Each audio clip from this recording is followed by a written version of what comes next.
নমস্কার বন্ধুরা, দুপুরবেলায় ধোয়া ওঠা গরম গরম ভাতের সঙ্গে যদি এরকম কচু পাতার ভর্তা থাকে তাহলে দেখবেন নিমেষের মধ্যে ভাত শেষ হয়ে যাবে। আর এইভাবে যদি কচুর পাতা ভর্তা বানানো হয় দেখবেন একটুও গলা ধরবে না, আর খেতেও হবে দারুণ টেস্টি। এখানে দেখুন আমি কচুর পাতাগুলো একদম কচি কচি দেখে নিয়েছি, ভালো করে তারপরে ধুয়ে রেখেছি। এবার দেখুন পাতাগুলো আমি একটু ঝিরিঝিরি করে কেটে নেব।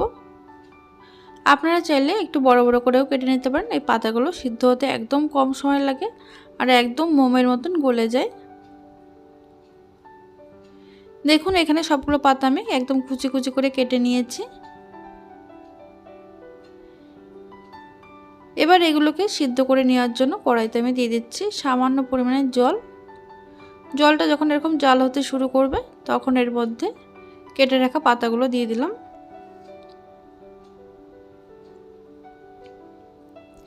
এবার উপর থেকে দিয়ে দিচ্ছি আমি হাফ চা চামচ মতো নুন। এতে করে কচুর পাতাগুলো তাড়াতাড়ি সিদ্ধ হয়ে যাবে। আর এই কচুর পাতাগুলো কাটার সময় হাতে একটু সামান্য সরষের তেল মাখিয়ে নেবেন, তাহলে দেখবেন কালো হবে না আর হাত চুলকাবেও না। যদি কচুর পাতাতে যদি একটু কুটকুট করে তাহলে অবশ্যই করে সরষের তেলটা মাখিয়ে নেবেন। দেখুন নুন দিয়ে একটু মিশিয়ে নেওয়ার পর একদম কমে গেছে পরিমাণে। এবার এটা সিদ্ধ করার জন্য আমি ঢাকা দিয়ে রেখে দেবো 3 থেকে 4 মিনিট মিডিয়াম আঁচে। 3 মিনিট পর ঢাকনাটা খুলে নিয়েছি। দেখুন কচুর পাতা থেকে অনেকটা পরিমাণে জল বেরিয়েছে আর এদিকে পাতাও কিন্তু খুব সুন্দর সিদ্ধ হয়ে গেছে। এবার এর থেকে কড়াই থেকে নামিয়ে জলটা খুব ভালো করে ঝরিয়ে নিতে হবে, এর মধ্যে যেন একটুও জল না থাকে। দেখুন নামিয়ে নিয়েছি আর কড়াইটা ভালো করে পরিষ্কার করে নেওয়ার পর কড়াইতে দিয়ে দিলাম বেশ খানিকটা সরষের তেল। এই ভর্তাতে সরষের তেল দিলে টেস্টটা দারুণ হয়। এবার দেখুন তেলটা গরম হয়ে যাওয়ার পর দিয়ে দিলাম এর মধ্যে হাফ চা চামচ মতো কালো জিরে ফোড়ন। তারপরে এর মধ্যে দিয়ে দিলাম 10 থেকে 12 কোয়া রসুন, একটু থেতো করে দিয়েছি। এর মধ্যে রসুন একটু থেতো করে দিলে ফ্লেভারটা ভীষণ ভালো হয়।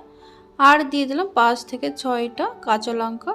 কাঁচা লঙ্কাটাও একটু থেতো করে দিয়েছি। দিয়ে দিলাম এর মধ্যে সামান্য পরিমাণে নুন। গ্যাসের আঁচ স্লোতে রেখে এই মশলাটা একটু ভেজে নেব। কচুর পাতা ভর্তা করার সময় যদি রসুনটা এইভাবে থেতো করে দেওয়া হয় আর রসুনের ফ্লেভারটা ভীষণ ভালো লাগে কচুর পাতাতে। এবার দেখুন এর মধ্যে দিয়ে দিলাম আমি হাফ চামচ মতো হলুদ। হলুদ দিয়ে একটু নাড়াচাড়া করে নেওয়ার পর রসুন আর কাঁচা লঙ্কাটা যখন একটু হালকা ভাজা ভাজা হবে তখন এর মধ্যে আমি দিয়ে দিচ্ছি সিদ্ধ করে জল ঝরিয়ে রাখা কচুর পাতা। দেখুন এর মধ্যে একটুও জল নেই, জলটা খুব সুন্দরভাবে ঝরিয়ে নিয়েছি। এবার গ্যাসের আঁচ স্লো টু মিডিয়ামে রেখে অনবরত নাড়াচাড়া করতে হবে।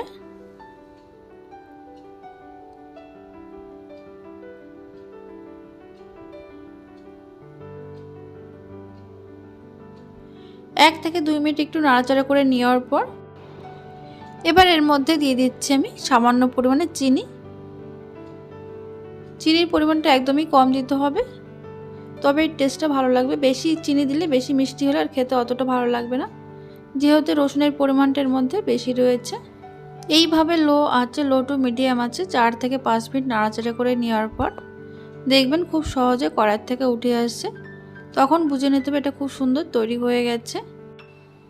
এবার এটা নামিয়ে নেব। এবার গরম গরম ভাতের সঙ্গে খেয়ে দেখুন দারুণ লাগবে। যদি গলা ধরার ভয় থাকে তাহলে একটু সামান্য লেবু রস দিয়ে খেতে পারেন।